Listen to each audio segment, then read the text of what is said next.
O arrependimento asterisco asterisco asterisco o arrependimento.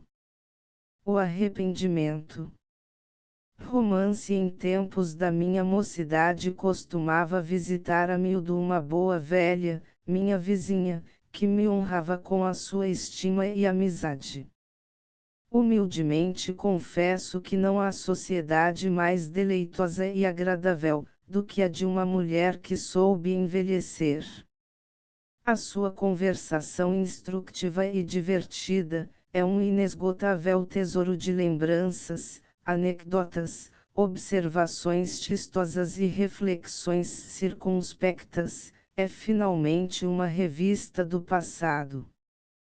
De Mafalda, deixem-me assim chamar-lhe, juntava a amenidade da conversa, a do caráter, que era brando e indulgente.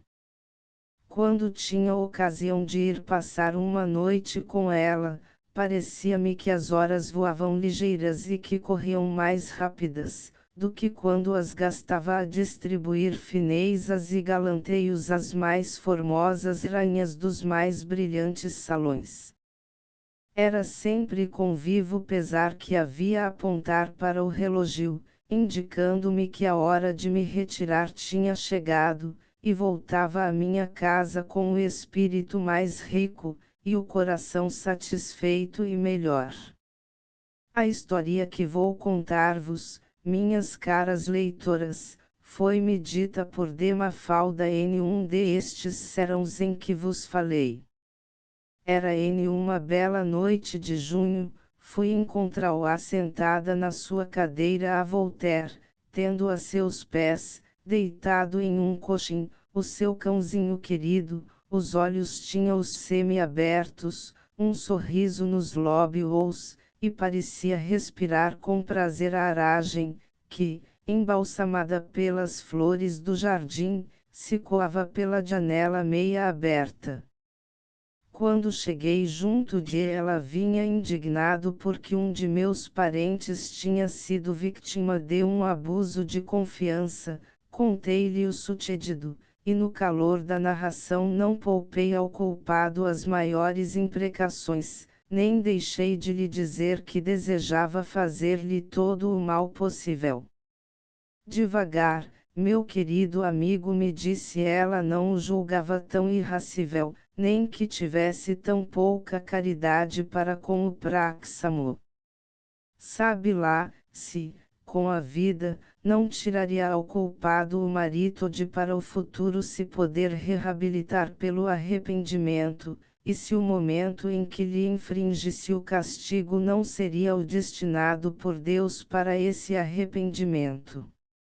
Eis aí, minha cara vizinha, uma doutrina, permita-me a expressão, um pouco subversiva da ordem social. Deus me defenda, me replicou, de querer que o culpado não seja castigado, e que a sociedade fique indefesa dos crimes que um seu membro praticou contra ela. Quis dizer somente que devia deixar às leis o cuidado de castigar o delinquente, e que o meu querido amigo não devia, como indivíduo, fechar assim desapiedadamente o coração a todo o sentimento de comiseração por um desgraçado e infeliz, no coração do qual talvez ainda bruxeleie algum clarão de virtude, que uma ocasião favorável e propícia, que se apresente, ainda pode despertar, e fazer com que esse membro da sociedade, que julga inútil, se torne bom e aproveitável. Como eu respondesse a isto, fazendo um destes movimentos de cabeça, que são um protesto mudo e respeitoso, ela acrescentou, está com paciência para me aturar ouvindo uma historia, pois que ainda temos algumas horas. Não recusei. Uma história era uma fortuna para combater a exaltação de espírito em que estava. De Mafalda principiou assim: Emílio da Cunha era o mais velho de 3 irmãos, dos quais, o mais novo, vivia há muitos anos no Rio de Janeiro, onde tinha alcançado fortuna. O segundo nunca deixou o porto, sendo sempre infeliz nos seus cometimentos e especulações. Emílio da Cunha, à custa de muito trabalho e economias, pôde alcançar uma fortunazinha, que lhe permitia esperar com sossego o momento de descansar da vida laboriosa em que tinha vivido.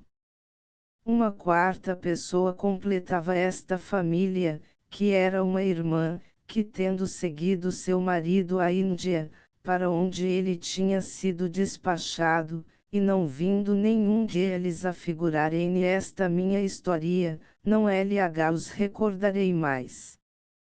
Aconteceu que o irmão de Emílio da Cunha, que residia no Porto, por uma destas catástrofes que ocasionam os jogos de bolsa, faliu.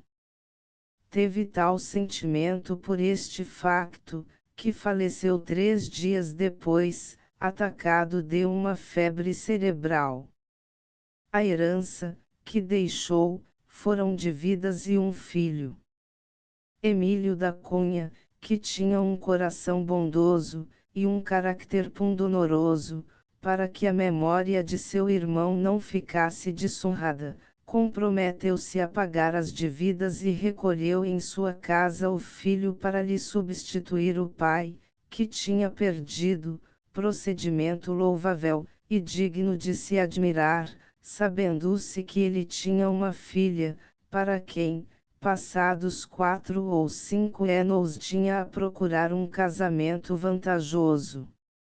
Roberto, se chamava o sobrinho de Emílio da Cunha, tinha já 15 anos de idade, mas o pai, inteiramente entregue às especulações, e aos cuidados, que elas trazem consigo, descuidou completamente a sua educação, por isso o seu retrato moral, em esta ocasião, nada tinha de vantajoso, o espírito tinha-o completamente inculto, as noções que possuía do justo e do injusto eram as mais errôneas e disparatadas, o respeito aos direitos de outrem era para ele uma invenção estúpida dos homens, condemnada pela natureza, e a verdadeira liberdade consistia em fazer o mal impunemente.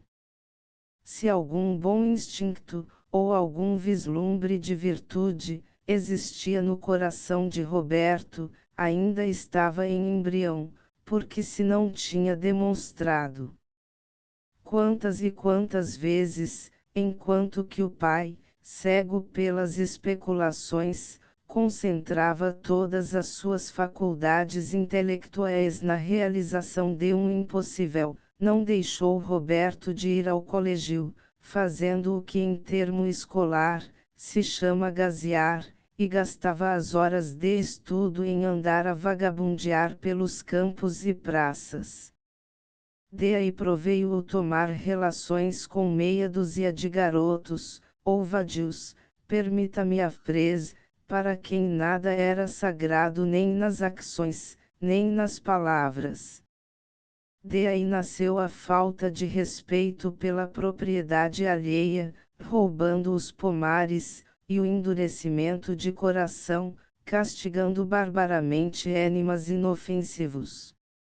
Emílio da Cunha reconheceu logo os maus instintos de que seu sobrinho era dotado, e a desmoralização, que já se tinha infiltrado no seu coração, mas concebeu a esperança de o regenerar com desvelos, paciência, e sobretudo bons exemplos.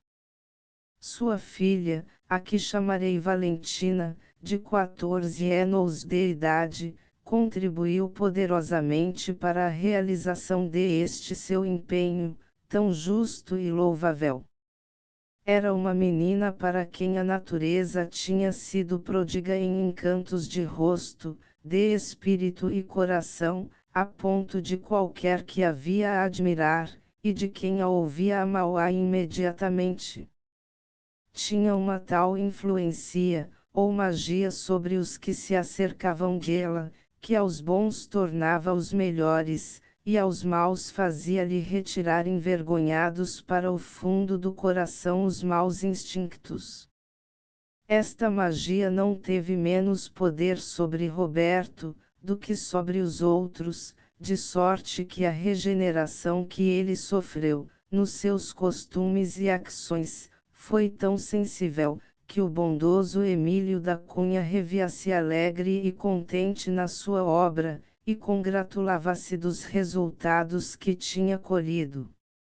Deu-se porém uma circunstância feliz, mas que ao mesmo tempo foi desgraçada, que deteve Roberto repentinamente na boa estrada em que se tinha embrenhado, e na qual parecia caminhar resolutamente.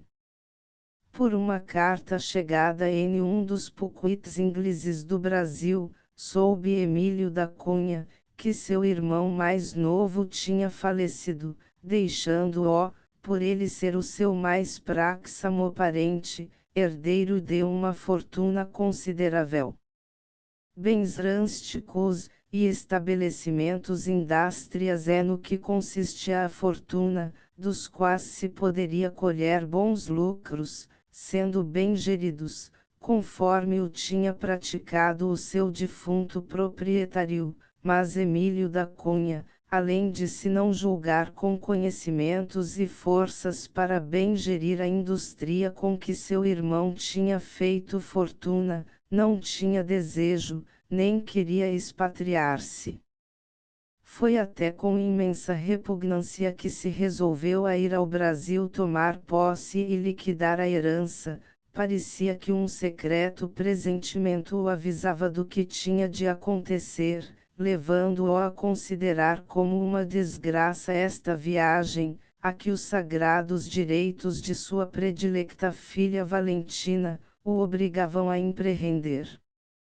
Partiu finalmente, depois de ter tomado todas as precauções para a tranquilidade de seu espírito.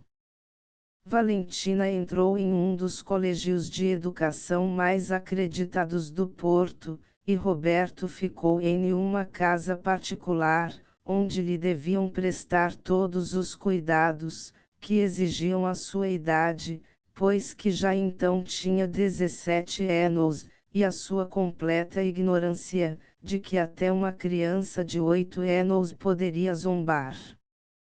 Emílio da Cunha aportou a salvamento às terras de Santa Cruz, e logo que saltou em terra, desenvolveu a maior atividade, e procurou por todos os meios possíveis abreviar rapidamente os seus negócios, mas infelizmente os resultados não correspondiam aos seus esforços e desejos, porque de todos os lados, e a todos os momentos estavam sempre a surgir empecilhos e embaraços não prevenidos nem esperados.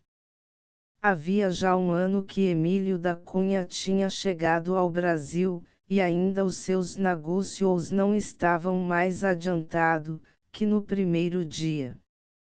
Cansado, desanimado e afectado de melancolia, ou spleen, como lhe chamaria um nosso fiel aliado britânico, mortificado por um desassossego de que não podia explicar a causa, deliberou entregar os seus negócios e a liquidação e arrecadação da herança a um procurador, e embarcar-se no primeiro paquete, que seguisse viagem para Portugal. Que se tinha porém passado no Porto, durante este tempo. É o que lhe vou contar, meu vizinho, se ainda tiver paciência para me ouvir, me disse de Mafalda, e o que vou fazer às minhas leitoras, se elas quiserem ter a mesma paciência de me ler. Roberto, separado de sua prima, aborrecido e dominado pela preguiça, fugiu um belo dia da casa onde se achava hospedado, foi procurar, e infelizmente encontrou, os seus antigos companheiros da vadiagem, que tinham quase todos seguido a estrada do vício e do crime. Arrastaram portanto consigo o desventurado Roberto para esse despenhadeiro, na baixa do qual se encontra a escória da sociedade. Roberto tinha por companheiros habituais homens criminosos, de cara sinistra, maneiras brutais, linguagem grosseira e vestidos esfarrapados, em uma palavra mendigos, ou ladrões. Adoptou-lhe portanto os costumes, as maneiras e as máximas, e quem o visse emagrecido pela devassidão, com os vestidos em desalinho, os cabelos eriçados, tomá-o-ia por um bandido de 30 anos, quando ele não tinha mais que 19 incompletos. Valentina, pelo contrário, tinha crescido em corpo, beleza, espírito, talento e virtudes. Conduziu-o do Porto ao Rio de Janeiro, e do Rio de Janeiro ao Porto. Agora, querendo me seguir, levá-o-ei a Lisboa, onde se passa um pequeno episódio de esta muito verídica história. De bordo de um paquete inglês, chegado dos portos do Brasil, tinha desembarcado um passageiro, que se dirigiu a um hotel para descansar, e a repassar até ao dia seguinte, em que devia seguir viagem para o Porto, na Malaposta, a fim de se vir unir a seus filhos, que estava ansioso por abraçar e apertar contra o coração. Julgo desnecessário o dizer-lhe, pois me parece já o adivinhou, que este viajante era Emílio da Cunha, que se considerava feliz por pisar o solo da sua pátria, que tanto amava, e onde estava tudo o que ele mais prezava neste mundo. Logo que no hotel lhe prepararam o quarto e tomou uma pequena refeição, deitou-se e adormeceu, embalado por sonhos felizes. No dia seguinte ainda o sol mal tinha despontado, já subia pela escada do hotel e entrava no corredor comum, sobre o qual deitavam uma dúzia de portas de quartos, um homem de má catadura. Era um destes cavalheiros de indústria, a qual consiste em entrar, sob qualquer pretexto, de manhã cedo nos hotéis, e aproveitar-se do primeiro quarto que encontram aberto para empalmarem destramente um relógio, ou uma mala, se o acordar do hóspede ou locatário do quarto, os não obriga a retirar-se de mãos vazias, desculpando-se de que se tinham enganado na porta. No andar, vacilante, e como desconfiado, do cavalheiro de indústria se reconhecia facilmente, que era um noviço, que ia tentar os seus primeiros ensaios, ou que ia fazer a sua primeira escamoteação. Depois de ter estado por bastante tempo em luta com a sua consciência, e irresoluto se devia ou não penetrar no quarto de que a porta se achava meia cerrada, meteu primeiro a cabeça, depois uma perna, e por último todo o corpo, mas fazendo algum ruído com este último movimento, o hóspede, que estava deitado, acordou, e virando rapidamente a cabeça, Roberto, porque o cavalheiro de indústria era ele, encarou com seu tio Emílio da Cunha, ficou estupefacto e como fulminado por um raio.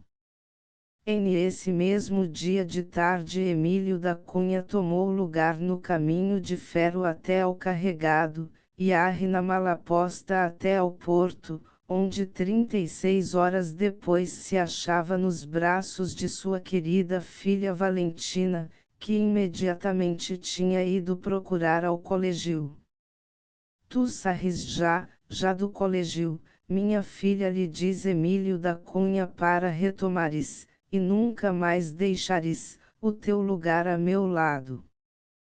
Que felicidade! Exclamou Valentina, toda alegre e folgazã. Que vida sossegada e feliz não vamos passar todos três, não é assim, meu querido pai, porque Roberto também vai para a nossa companhia. Roberto, morreu, respondeu Emílio da Cunha com rosto severo, e vós, Soturna, não quero que me felas mais ele, entendes, Valentina? Valentina, admirada da resposta, ainda fez diversas perguntas a seu pai, mas a todas elas não obteve outra resposta, senão a completa proibição de nunca mais lhe falar em Roberto. Ainda porém não tinha Emílio da Cunha sofrido todas as provações que Deus lhe destinara. Haviam decorrido 6 meses desde que tinha chegado do Rio de Janeiro, quando recebeu a participação de que o procurador, que ficara encarregado da liquidação e arrecadação da herança, tinha cumprido a sua missão, mas que, depois de ter arrecadado a soma importante, que produzira a mesma herança, tinha desaparecido, sem que as pesquisas feitas para se descobrir o lugar de seu refúgio tivessem dado o desejado resultado.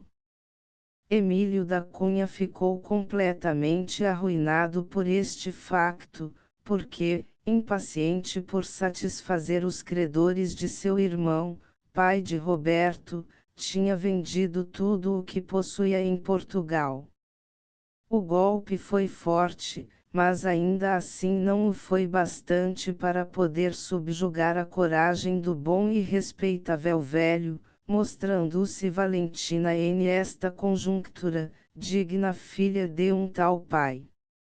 Renunciando heroicamente às comodidades da vida, em que até então tinham vivido, foram habitar, em um bairro mais afastado da cidade, uma pequena casa, na qual sofreram privações diárias e penosas, tratando sempre de obter alguns recursos para a sua subsistência, mesmo em trabalhos mal retribuídos. Valentina, que Deus tinha dotado de bom gosto, e bastante habilidade, principiou a trabalhar para uma modista, a qual, satisfeita com os seus primeiros trabalhos, LH os deu em seguida mais delicados e por isso melhor retribuídos, o que foi para elas uma grande felicidade, e que assim lhes proporcionou meios lícitos de pagarem regularmente o seu aluguel, e de já não recearem tanto nem o frio, nem a fome. Valentina ia entregar a sua obra à modista, a qual, satisfeita com ela, lhe dava sempre mais, e muitas vezes mais do que a que ela podia fazer. A uma crise terrível tinha-se seguido uma abastança mediocre, que era por isso uma felicidade mais agradável e estimada. Decorreram assim 2 anos. Um dia, em que Valentina estava só, lhe entregou o carteiro uma carta, e qual não foi a sua surpresa quando reconheceu a letra de seu primo. Roberto contava nesta carta tudo o que tinha passado, desde o momento em que o vimos no hotel em Lisboa preparando-se para escamotear seu tio. Fulminado pela vista de Emílio da Cunha, tinha recobrado os sentidos para na fuga se salvar às imprecações de indignação do velho. Chegou ofegante ao terreiro do Paço, onde se sentou, ou melhor se deixou cair em um dos assentos de pedra, que ali se acham, e assim esteve por muito tempo, com a cabeça escondida entre as mãos, mergulhado em acerbas e cruéis reflexões. Experimentou ou sentiu dentro em si uma completa revolução, o seu procedimento indigno e infame se lhe apresentou em toda a sua nudez e hediondez, teve horror de si mesmo e por um instante pensou em suicidar-se, mas com o arrependimento entraram-lhe no coração sentimentos mais generosos.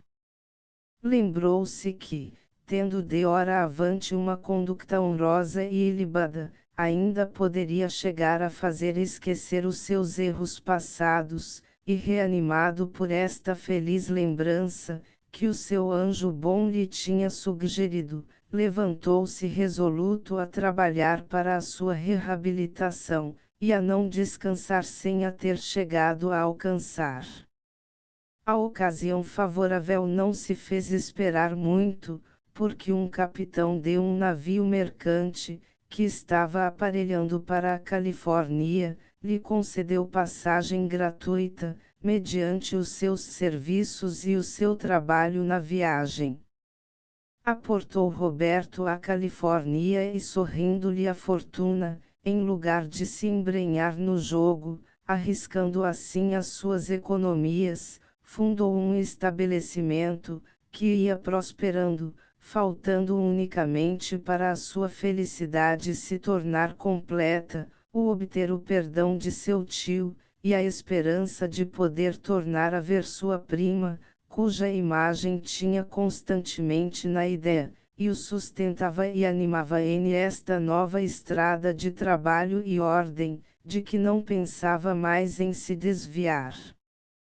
Eis aqui em resumo o que continha a carta que Roberto dirigiu à sua prima. Valentina, muito comovida, mas gostosa e alegre por ter de dar tão grata notícia a seu querido pai, esperava ansiosa a sua volta. Mal lhe deu tempo de sentar-se, ia logo a contar-lhe o sucedido, mas Emílio da Cunha a deteve, apenas tinha pronunciado a primeira palavra.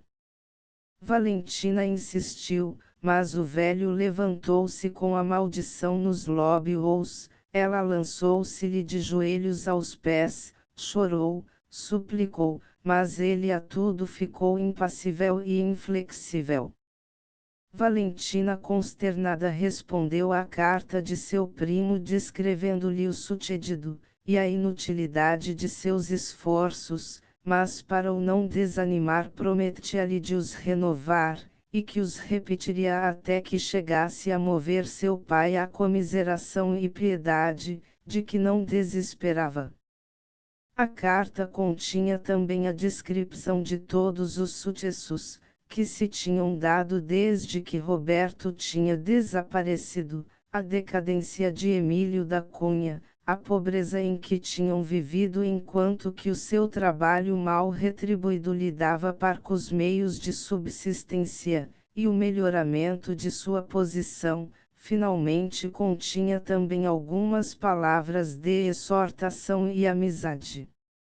A situação de Emílio da Cunha e sua filha sofreu, passado algum tempo, uma modificação muito mais inesperada, do que a que se havia seguido ao aniquilamento da sua fortuna. Emílio da Cunha foi chamado à casa de um capitalista, aonde lhe entregaram 20 contos de réis de que um anônimo lhe mandava dar posse a título de restituição. De onde tinha vindo este dinheiro? Emílio da Cunha pensou muito naturalmente, que o procurador que o tinha roubado, mortificado pelo remorso, e querendo sossegar um pouco a sua consciência, lhe tinha mandado entregar aquela quantia, como uma parte da restituição, que lhe tinha a fazer. Valentina estava muito longe de concordar com a opinião de seu pai, mas nem por isso teve a franqueza de lho declarar, nem lhe dar a entender qual era a sua. Qual das duas opiniões era a verdadeira, é o que nos não importa saber. O que se sabe é que a abastança ou decência tinha reentrado em casa de Emílio da Cunha, e as ideias do digno e honrado velho, foram se tornando mais brandas sob a influência do bem-estar. Foi ele próprio quem um dia falou primeiro a Valentina em seu primo Roberto, e ela, não perdendo esta ocasião tão propícia, que se lhe oferecia, advogou por muito tempo, com calor e eloquência, a causa de seu primo. Emílio da Cunha deixou-a falar como e todo o tempo que ela quis, sem lhe dar a mais pequena resposta, nem lhe replicar a coisa alguma. estaria ou não convencido? A pergunta não tinha muito fácil resposta, mas pelo menos tinha ouvido sem cólera e com sossego as alegações a favor de seu sobrinho, o que já era um bom indício da mudança que em ele se havia operado. Valentina, contente e satisfeita com o resultado do seu primeiro cometimento, escreveu imediatamente a seu primo informando-o do que havia, e a esta carta seguiram-se outras muitas, noticiando-lhe sempre algum novo passo dado na estrada da reconciliação. Aconteceu um dia que Emílio da Cunha, no meio de uma conversa, que tinha seguido em um objeto muito diverso, parasse precipitadamente para dizer à sua filha: tu acreditas sinceramente no arrependimento de teu primo? Oh! Sim, meu pai, se apressou em responder Valentina. Queira Deus que te não enganes. Um outro dia acordou de uma pequena sesta, que se tinha seguido ao jantar, gritando, como se continuasse uma conversa começada: ah! Se Roberto estivesse arrependido realmente, como tu o supões, com que prazer e alegria! Não terminou a frase, mas a expressão benevola da fisionomia de Emílio da Cunha indicou a Valentina o complemento da ideia. Isto foi objeto para uma última carta a Roberto, a que ele respondeu, e fechou-se a correspondência. Uma manhã Emílio da Cunha achava-se com Valentina em uma pequena, mas elegante sala, que deitava sobre o jardim porque elas tinham deixado a sua pobre morada, trocando-a por outra mais decente. Emílio da Cunha, sentado junto de uma mesa, sobre a qual se achava uma magnífica jarra de flores, olhava sorrindo para Valentina, que, de pé, junto de um açafate em que estavam 2 pombinhos, repreendia, acariciando-o, um deles: este aqui, meu belo fugitivo, lhe dizia ela. Pensavas que era só voltar para te ser concedido o perdão, depois de me teres feito sofrer com a tua ausência e ingratidão. Muito bem, visto que o teu regresso prova um arrependimento sincero, perdoo com prazer, não é assim, paizinho? Acrescentou ela com voz meiga e levantando os lindos olhos com uma expressão de candura para Emílio da Cunha: que se devem receber os filhos pródigos, que regressam arrependidos e contrictos. Emílio da Cunha não deu uma palavra, mas rolou-lhe uma lágrima sobre a face. Neste momento surpreendeu ele um olhar de inteligência, que Valentina dirigia a alguém, que estava pelo lado de trás da cadeira em que estava sentado. Voltou-se rapidamente, e soltando um grito, ouviu-se o nome de Roberto. Era Roberto realmente. A China que se seguiu o meu caro vizinho melhor a poderá imaginar, do que eu pintar LHA, ou descrever LHA. Roberto voltava honrado e rico. Julgo que já compreendeu que, para socorrer seu tio, ele concebeu e executou o plano da restituição. De Mafalda calou-se. Parecia esperar que eu, convencido pela sua história, sancionasse com o meu voto a doutrina, que ela tinha expendido antes de começar.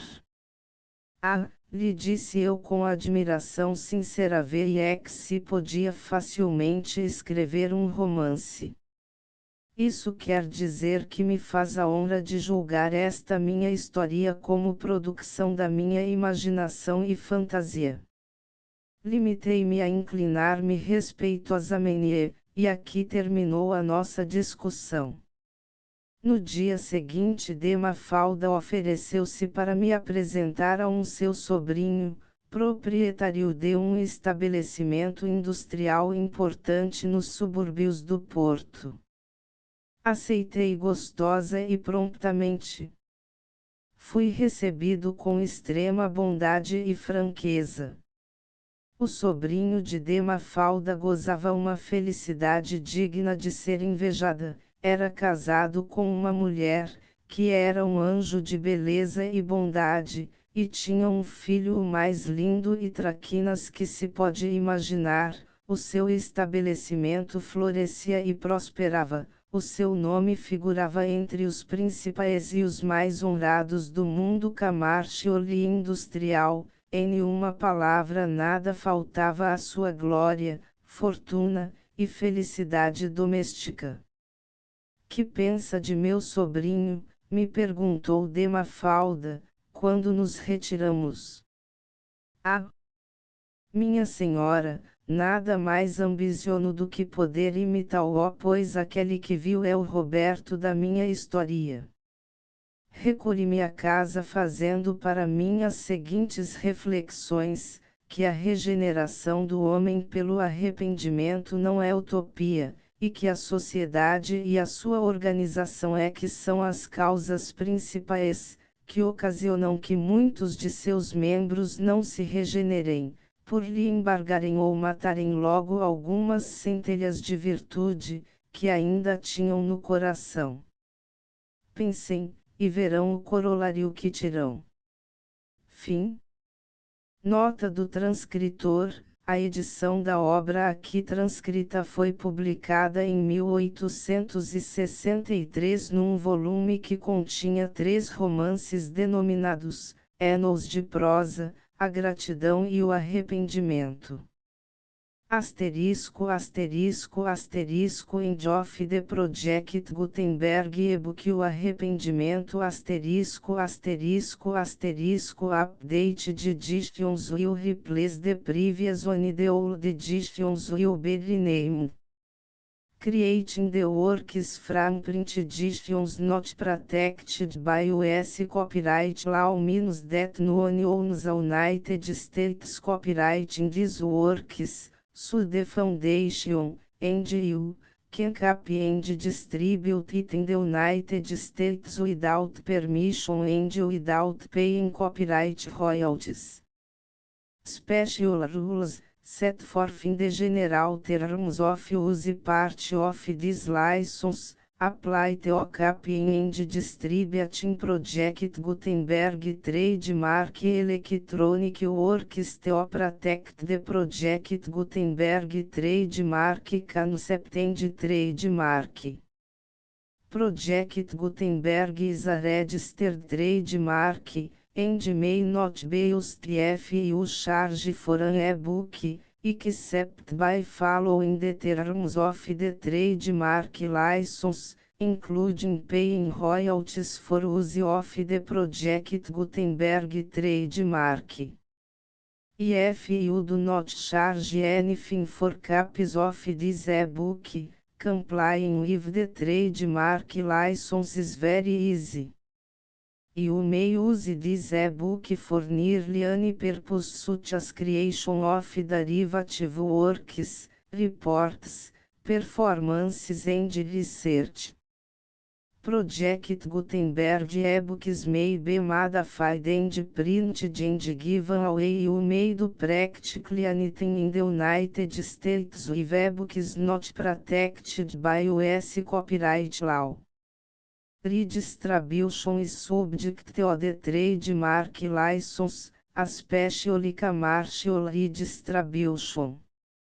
Start, full license. The full Project Gutenberg license please read this before you distribute or use this work to protect the Project Gutenberg trademark mission of promoting the free distribution of electronic works, by use or distributing this work, or any other work associated in any way with the phrase Project Gutenberg, you agree to comply with all the terms of the full project Gutenberg trademark license available with this file or online at www.gutenberg.org/license. Section 1. General Terms of Use and Redistributing Project Gutenberg Trademark Electronic Works 1. By reading or use any part of this project Gutenberg Trademark Electronic Work, you indicate that you have read, understand, agree to and accept all the terms of this license and intellectual property, trademark/copyright, agreement. If you do not agree or abide by all the terms of this agreement, you must cease use and return or destroy all copies of Project Gutenberg trademark electronic works in your possession. If you paid a fee for obtaining a copy of your access to a Project Gutenberg trademark electronic work and you do not agree to be bound by the terms of this agreement, you may obtain a refund from the person or entity to whom you paid the fee set forth in paragraph 1.8. 1.b Project Gutenberg is a registered trademark. It may only be used on or associated in any way with an electronic work by people who agree to be bound by the terms of this agreement. There are a few fees that you can do with most Project Gutenberg trademark electronic works even without complying with the full terms of this agreement. See paragraph 1.c below. There are a lot of fees you can do with Project Gutenberg trademark electronic works if you follow the terms of this agreement and help preserve free future access to Project Gutenberg trademark electronic works. See paragraph 1.i below. 1c. The Project Gutenberg Literary Archive Foundation, the Foundation or PGLAF, owns a compilation copyright in the collection of Project Gutenberg trademark electronic works. Nearly all the individual works in the collection are in the public domain in the United States. If individual works are protected by copyright law in the United States and you are located in the United States, we do not claim a right to prevent you from copying, distributing, performing, displaying or creating derivative works based on the work as long as all references to Project Gutenberg are removed. Of course, we hope that you will support the Project Gutenberg trademark mission of promoting free access to electronic works by freely sharing Project Gutenberg trademark works in compliance with the terms of this agreement for keep the Project Gutenberg trademark name associated with the work. You can easily comply with the terms of this agreement by keep this work in the same format with its attached full Project Gutenberg trademark license when you share it without charge with others. 1.d. The copyright laws of the place where you are located also govern what you can do with this work. Copyright laws in most countries are in a constant state of change. If you are outside the United States, check the laws of your country in addition to the terms of this agreement before downloading, copying, displaying, performing, distributing or creating derivative works based on this work or any other Project Gutenberg trademark work. The foundation makes no representations concerning the copyright status of any work in any country other than the United States. Unless you have removed all references to Project Gutenberg. 1.1. The following sentence, with active links to, or other immediate access to, the full Project Gutenberg trademark license must appear permanently whenever any copy of a Project Gutenberg trademark work, anywhere con which the phrase Project Gutenberg appears, or with which the phrase Project Gutenberg is associated, is accessed, displayed, performed, viewed, copied or distributed. This e-book is for the use of anyone anywhere in the United States and most other parts of the world at no cost and with almost no restrictions whatsoever. You may copy it, give it away or reuse it under the terms of the Project Gutenberg license included with this e-book or online at www.gutenberg.org. If you are not located in the United States, you will have to check the laws of the country where you are located before use this e-book. 1.2. If a individual Project Gutenberg trademark electronic works derived from texts not protected by US copyright law, does not contain a notice indicating that it is posted with permission of the copyright holder, the work can be copied and distributed to anyone in the United States without paying any fees or charges. If you are redistributing or providing access to a work with the phrase Project Gutenberg associated with or appearing on the work, you must comply either with the requirements of paragraphs 1.1 through 1.7 or obtain permission for the use of the work and the Project Gutenberg trademark as set forth in paragraphs 1.8 or 1.9. 1.3.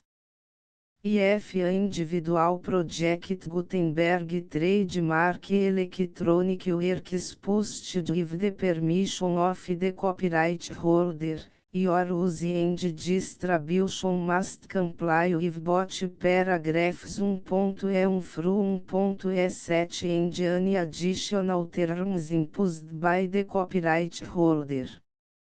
Additional terms will be linked to the Project Gutenberg trademark license for all works posted with the permission of the copyright holder found at the beginning of this work. 1.4. Do not unrecord that or remove the full Project Gutenberg trademark license terms from this work, or any files containing a part of this work or any other work associated with Project Gutenberg trademark. 1.5. Do not copy, display, perform, distribute or redistribute this electronic work, or any part of this electronic work, without permanently displaying the sentence set forth in paragraph 1.1 with active links or immediate access to the full terms of the Project Gutenberg trademark license. 1.6.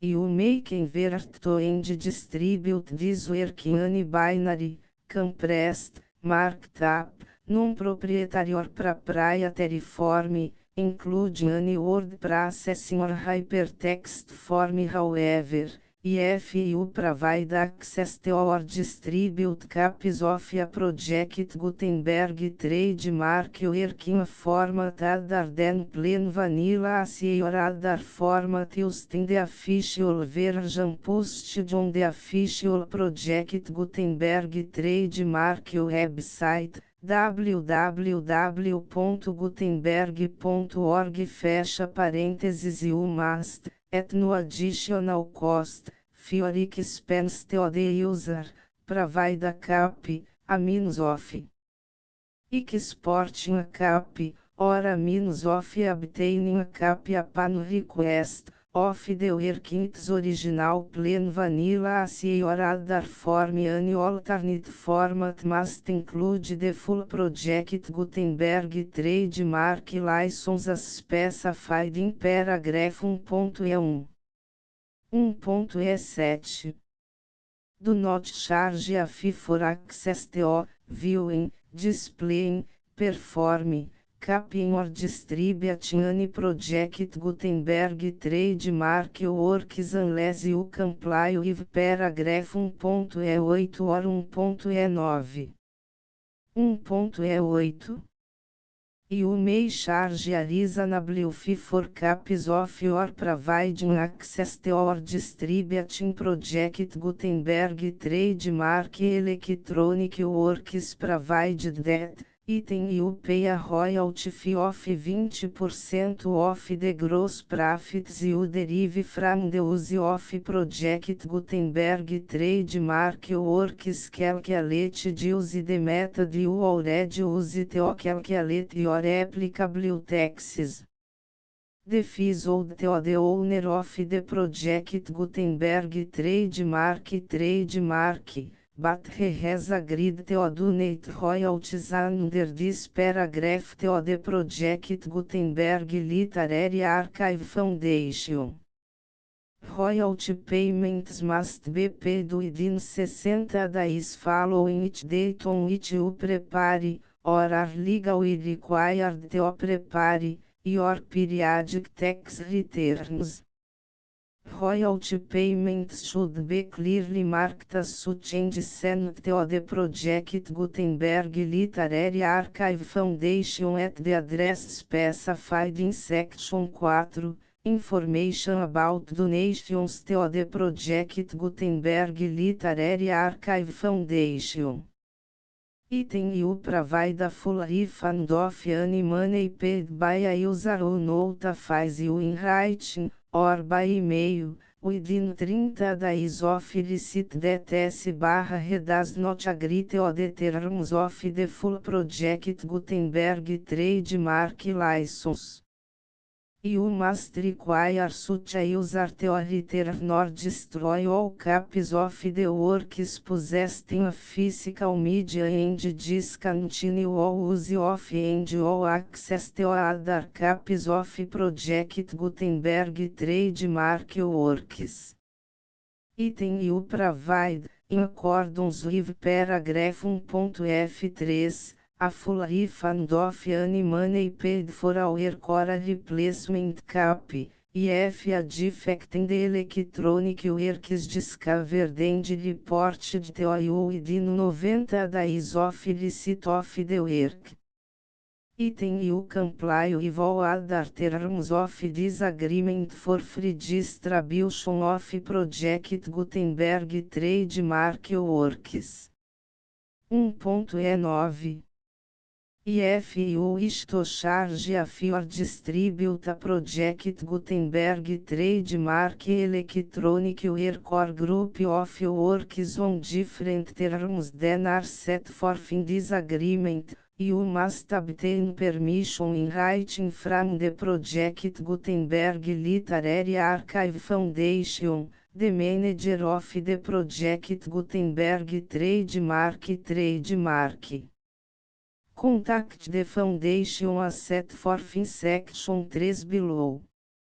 1.F1.F1 Project Gutenberg volunteers and employees expend considerable effort to identify, do copyright research on, transcribe and proofread works not protected by US copyright law in creating the Project Gutenberg trademark collection.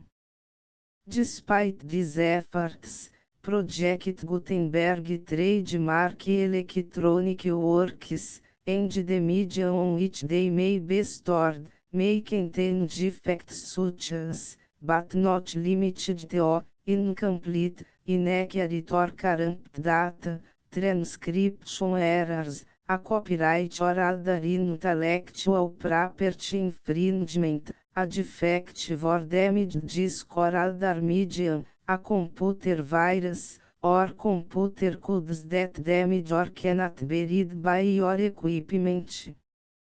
1.F2 Limited warranty, disclaimer of damages, except for the right of replacement or refund described in paragraph 1.F3, the Project Gutenberg Literary Archive Foundation, the owner of the Project Gutenberg trademark, and any other party distributing Project Gutenberg trademark electronic work under this agreement, disclaim all liability to you for damages, costs and expenses, including legal fees. You agree that you have no remedies for negligence, strict liability, breach of warranty or breach of contract except as provided in paragraph 1.F3. You agree that the foundation, the trademark owner, and any distributor under this agreement will not be liable to you for actual, direct, indirect, consequential, punitive or incidental damages even if you give notice of the possibility of such damage. 1.F3 Limited right of replacement or refund, if you discover a defect in this electronic work within 90 days of receive it, you can receive a refund of the money, if any. You paid for it by sending a written explanation to the person you received the work from. If you received the work on a physical medium, you must return the medium with your written explanation. The person or entity that provided you with the defective work may elect to provide a replacement copy in lieu of a refund. If you received the work electronically, the person or entity providing it to you may choose to give you a second opportunity to receive the work electronically in lieu of a refund. If the second copy is also defective, you may demand a refund in writing without further opportunities to fix the problem. 1.F4 Except for the limited right of replacement or refund set forth in paragraph 1.F3, this work is provided to you as is, with no other warranties of any kind, express or implied, including but not limited to warranties of merchantability or fitness for any purpose. 1.F5 Some states do not allow disclaimers of certain implied warranties or the exclusion or limitation of certain types of damages. If any disclaimer or limitation set forth in this agreement violates the law of the state applicable to this agreement, the agreement shall be interpreted to make the maximum disclaimer or limitation permitted by the applicable state law. The invalidity or unenforceability of any provision of this agreement shall not void the remaining provisions. 1.F6 Indemnity, you agree to indemnify and hold the foundation, the trademark owner, any agent or employee of the foundation, anyone providing copies of Project Gutenberg trademark electronic works in accordance with this agreement, and any volunteers associated with the production, promotion and distribution of Project Gutenberg trademark electronic works, harmless from all liability, costs and expenses, including legal fees, that arise directly or indirectly from any of the following which would or cost or occur. A. Distribution of this or any Project Gutenberg trademark work. B. Alteration, modification, or additions or deletions to any Project Gutenberg trademark work, and C. Any defect or cause. Section 2. Information about the mission of Project Gutenberg trademark. Project Gutenberg trademark is synonymous with the free distribution of electronic works in formats readable by the widest variety of computers, including obsolete, old, middle-aged and new computers. It exists because of the efforts of hundreds of volunteers and donations from people in all walks of life.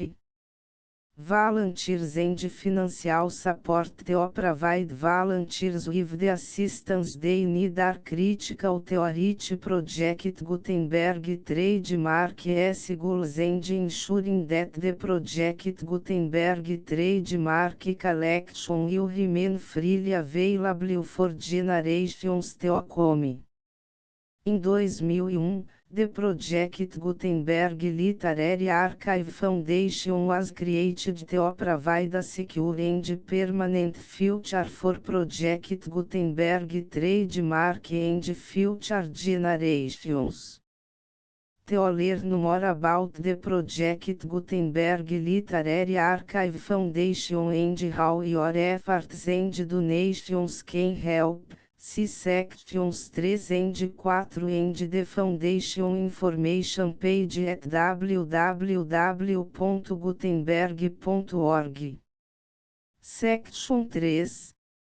Information about the Project Gutenberg Literary Archive Foundation. The Project Gutenberg Literary Archive Foundation is a non-profit 501(c)(3) educational corporation organized under the laws of the State of Mississippi and granted tax-exempt status by the Internal Revenue Service. The Foundation's Senhor Federal Tax Identification Number is 64-6221541.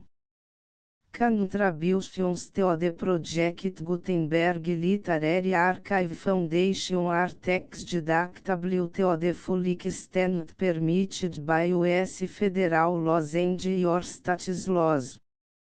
The Foundation's business office is located at 809 North 1500 West, Salt Lake City, UT 84116, 8015961887.